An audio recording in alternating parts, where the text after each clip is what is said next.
दोस्तों, मैं अभी एक नया क्रिएटर हूँ और मैंने अभी अभी YouTube पर अपना सफर शुरू किया है। मैं दिल से चाहता हूँ कि मैं आप लोगों के बीच बना रहूँ और आपके लिए बेहतरीन वीडियो लेकर आऊँ, लेकिन इसके लिए मुझे आपकी मदद चाहिए। मेरी गुजारिश है कि आप मेरी पूरी वीडियो देखें और मुझे कमेंट में जरूर बताएं कि मुझ में क्या कमी रह रही है। चाहे वो मेरी आवाज, वॉइस हो, बैकग्राउंड म्यूजिक हो या फिर इस्तेमाल की गई फोटो और वीडियो, जो भी कमी आपको लगे बेझिझक मुझे बताएं ताकि मैं उसे ठीक कर सकूं और खुद को बेहतर बना सकूं।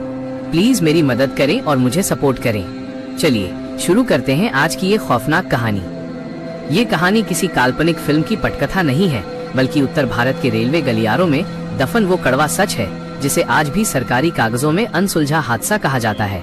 हम बात कर रहे हैं लुधियाना और अंबाला के बीच के उस सुनसान रेलखंड की, जहां आज भी रात के सन्नाटे में पटरियां लोहे की नहीं बल्कि इंसानी चीखों की आवाज करती हैं।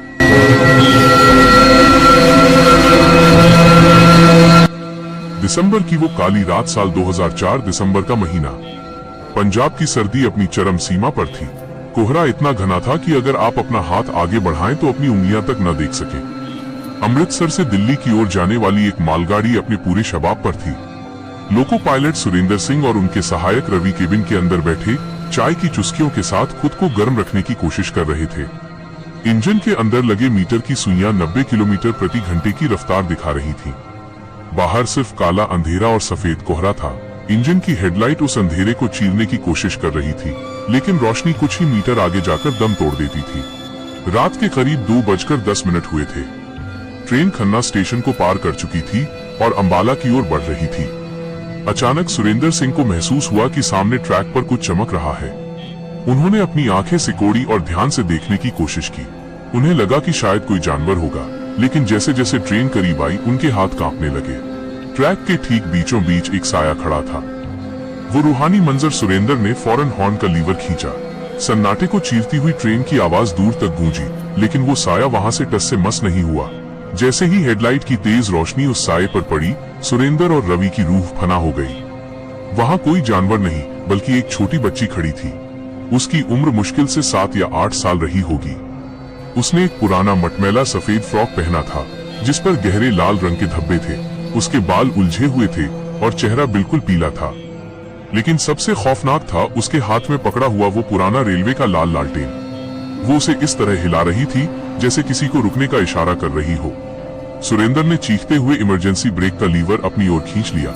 लोहे से लोहा टकराने की वो भयानक आवाज, जो रात के सन्नाटे में किसी दैत्य की दहाड़ जैसी लग रही थी, पूरे इलाके में गूंज उठी। ट्रेन के पहियों से आग की चिंगारियां निकलने लगी। 1000 टन वजनी मालगाड़ी झटके खाते हुए करीब 200 मीटर आगे जाकर रुकी।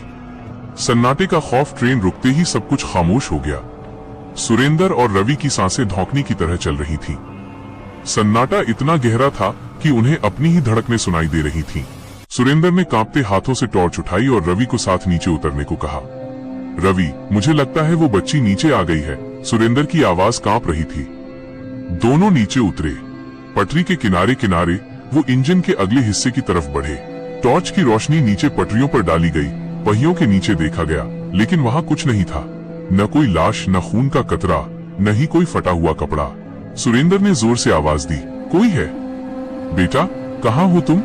लेकिन जवाब में सिर्फ हवाओं की सरसराहट मिली। अचानक रवि चिल्लाया, सर ये देखिए। रवि ने टॉर्च की रोशनी इंजन के मुख्य शीशे पर डाली। उस कोहरे और ओस के बीच शीशे पर छोटे छोटे गीले हाथों के निशान बने हुए थे। वो निशान अंदर से नहीं बल्कि बाहर से बनाए गए थे। सुरेंद्र का गला सूख गया क्योंकि इंजन का शीशा जमीन से करीब 8 फीट ऊपर था। वहां तक किसी बच्चे का पहुंचना नामुमकिन था जब तक कि वो हवा में न उड़ रहा हो।